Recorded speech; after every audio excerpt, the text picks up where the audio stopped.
So today I want to talk about Shiva and a lot of different things related to him.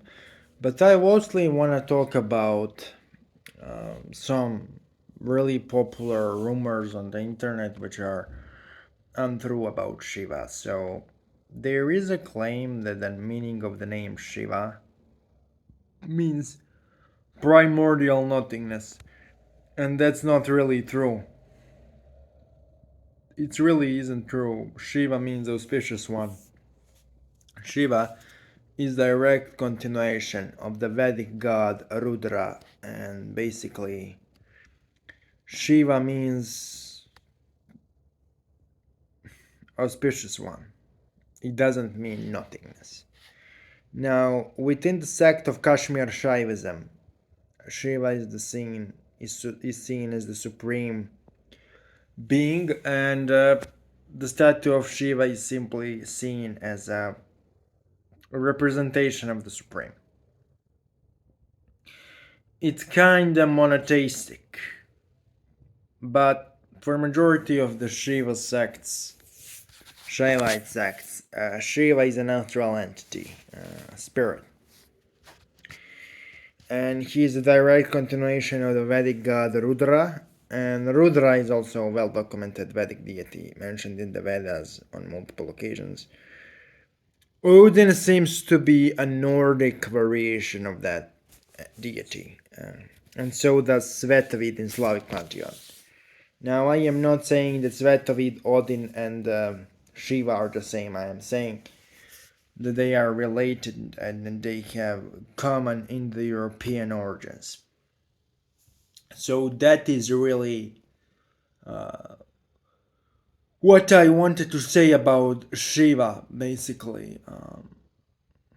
But if we want to be honest about Shiva, my experience with him is kind of large. And now people gonna ask me, you are a Muslim, why do you talk about Shiva? So I read some of the Sufi perspectives on Shiva from Sufis in Pakistan, and it turns out that there is indeed literature on the subject, and the literature is pretty useful in explaining my experience with Shiva. So basically, they claim that the Shiva is actually a genic tribe, and so different Shivas in India are actually different jinn, which is interesting perspective. It would explain some of my experiences, but I wouldn't be so confident to say that it is the correct perspective, because honestly, I have my experience with spirits known as Shiva. And even after converting to Islam, I used divine names to call Shiva, and it worked. And the energy was the same as when I called him while I was heavily into Ionism. I mean, I still use Ionist techniques, but I basically incorporate divine names into it. And so it works every single time. For whatever reason, using divine names and adding that energy into the ritual doesn't bother those entities at all. They don't seem to be antinomian or antithetical to use of the divine names or verses of the Quran to call them. The only entity who kind of complained in the beginning was Kali, but when she realized I don't have any harmful intent, she was fine with that. So then again, I mean, I am the only person who does it like this in the occult community, so that's my experience. I don't call myself an expert on the subject. And so, regarding Shiva himself, he can be used for healing, beamful magic, but he's the best for spiritual insight, really. And I'm not talking about just going into trance and opening astral senses. I'm talking about getting mind blowing experiences, which basically open up to you the gates of universal knowledge and Uh, how he puts you into trance is much deeper than other entities I worked with. And fundamentally, what I tend to experience when I work with Hindu entities is that they seem to be more willing to actually teach you how to go into those alternative states of mind yourself, almost as if they constructed Hindu meditation sciences.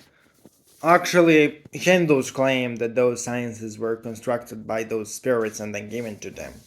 So, my experience seems to be collaborating that. They seem to teach much more powerful forms of meditation than spirits from other pantheons or other areas. Uh, and it seems that every spirit from every pantheon basically has a specialty. So Slavic spirits seem to be really skilled in teaching you how to work with the elements. Norse spirits seem to be really adept in teaching you how to go into states of trance which are fury based, while Hindu spirits seem to be really skilled in teaching you meditation.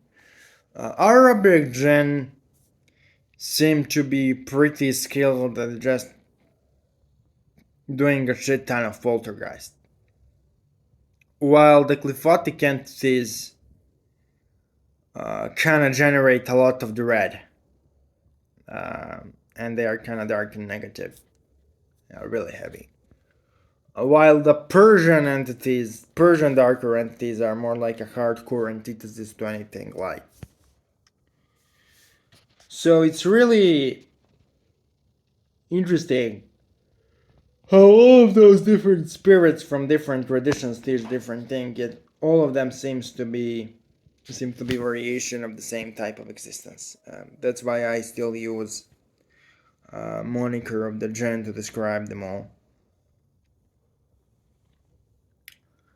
So, what you can do to call the darker form of Shiva is you can just raise the sacred space, go into dark room, breathe really slowly until you fall into trance, until you start falling asleep. And then you start repeating Nalatava Shivanan, Nalatava Shivanan, Nalatava Shivanan, Nalatava Shivanan, Nalatava Shivanan, Nalatava Shivanan, Nalatava Shivanan, over and over again. And after a while, you will feel the presence of Shiva now in his darker form. Now, this is not for beginners by any stretch of imagination. This is just for those who are kind of experienced and worked with spirits already. And you need to be sure that you are raising the sacred space properly by one of the multiple methods presented on the channel. But basically, I only have an elaborate experience with the tantric form of Shiva. And, other forms of Shiva are not.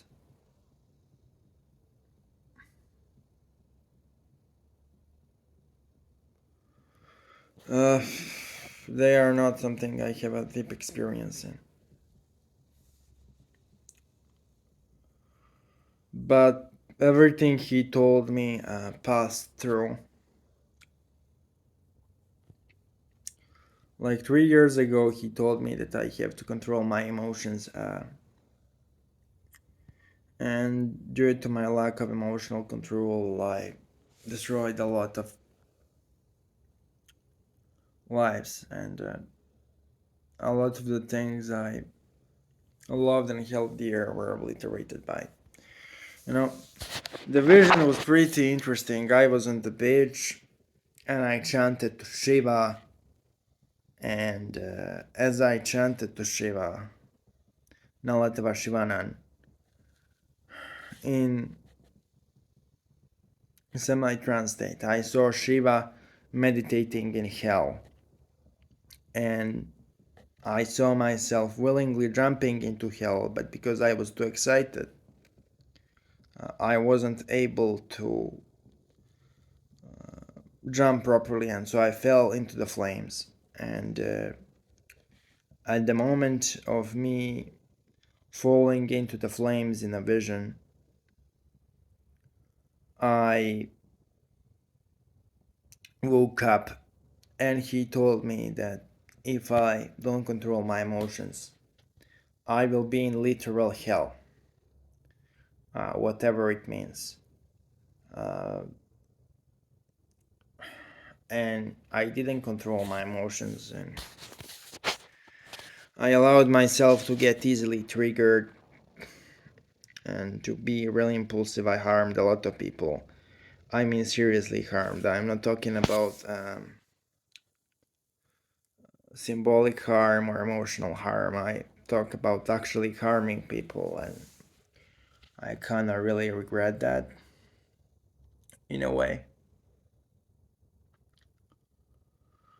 And if I want to be completely honest with you all and myself, considering some of the things I have done in the like past 5 years, I don't think I am a perfect human being by any metric.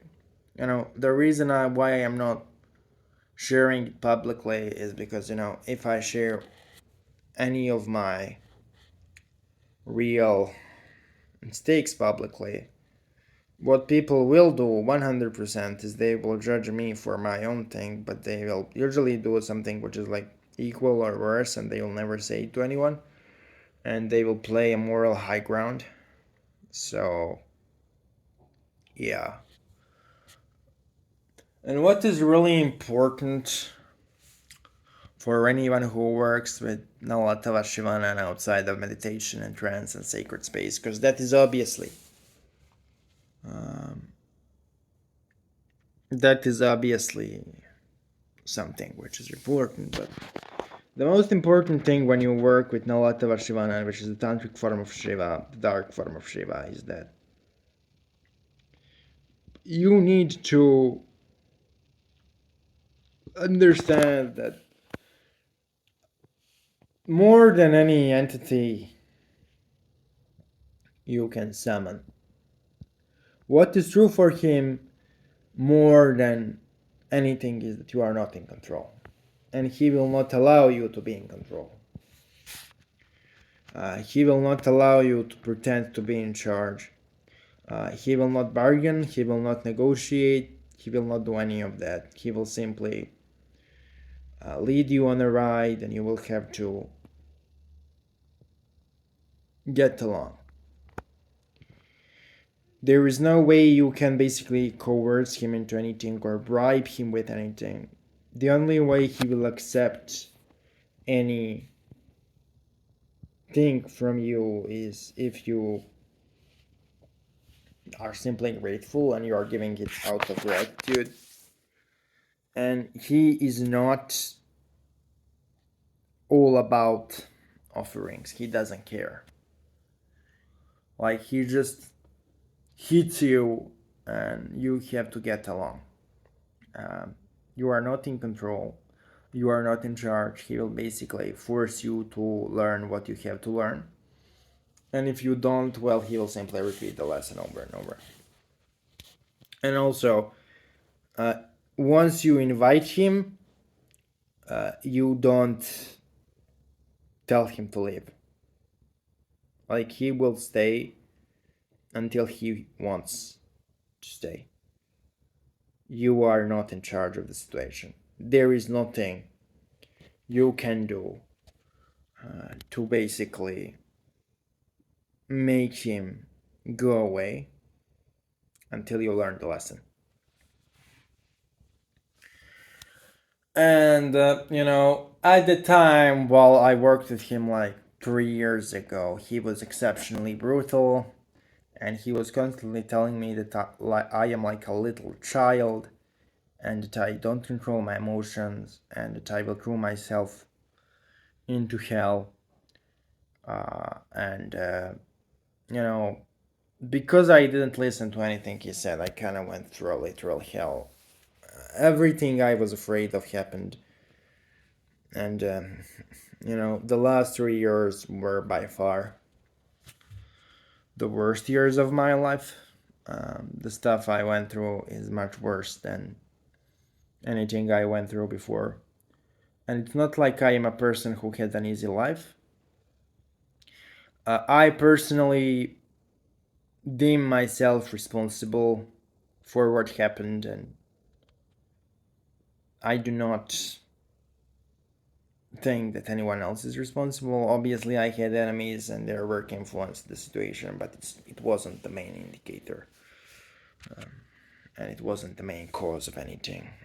It was mostly me refusing to take responsibility for my own behavior and take control of my emotions, and I did like a serious damage to a lot of people. I did a serious damage to a lot of people I cared about. I made a lot of mistakes. I made a lot of stupid decisions. And I would kind of like to just have many of those things not happen. And I really hate that sentence which says time cures everything, because it doesn't, you know. There are things which, when you fuck them up, you can't fix them, and the time doesn't do anything. You just have to live with what happened. And I think this sentence, time heals everything, pretty much is an attitude of people who just keep fucking up the same thing over and over. And that's a really toxic attitude. We need to be really careful about what we do, what we say, and how we behave, because basically, if we fuck up, we cannot fix anything. Like, if you fuck up seriously, you cannot fix anything. And basically, when you make a mistake, you have to admit it. You have to admit that you are wrong, and you have to admit that you really fucked up. And, you know, it came time for me to kind of admit that I was wrong about a lot of things. Obviously, people who know me will know what I'm talking about, because there's a lot of mistakes I made. And it's not anything about some people who made videos about me on the internet. It's much deeper. And the reason why it's cryptic is because it's not about things I did specifically, it's about the attitude I had, that I can just do whatever I feel like doing and don't control my emotions, and that it is somehow tolerable. And the thing is, stuff like that is not tolerable. And I really behaved in a childish manner. I really behaved in a way in which I'm not proud of. In a lot of situations, to a lot of people. And I finally understand what Bayrav told me like 3 years ago. Because if you don't control yourself, and you don't guard yourself, and you don't understand that you really shouldn't act on your feelings, and that entire doctrine of like follow your heart is wrong, then you are in a really big problem. And What really has to be done is we have to, as a civilization, just follow the principles instead of following the feelings. Like, you come to an understanding what you stand for, and then you follow what you stand for. You don't follow what you feel like. And that's the most important lesson I learned from Bayrav so far. I mean, I needed 4 years to learn it, but it looks like I finally started understanding what he was talking about. Okay, talk to you soon.